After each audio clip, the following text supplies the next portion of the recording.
नमस्कार.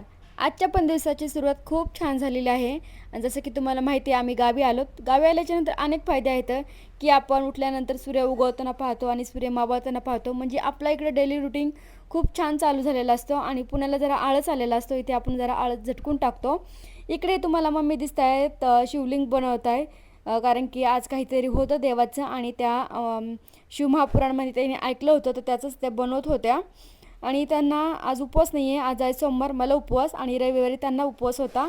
इकडे आलेला आहे गारीगरवाला आणि गारीगरवाला पाहिल्याच्यानंतर सर्वांना आपल्या जुन्या आठवणी म्हणजे लक्षात येत असतील.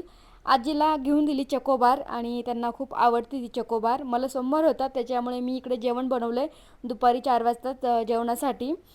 तर मग लगेच संध्याकाळचा पण टाईम झाला, तर संध्याकाळी मी आज चुलीवरती स्वयंपाक बनवला आणि वाटून वगैरे, कारण की जसं तुम्हाला सांगितलं होतं गावाला लाईट नाही आहे. थँक्यू.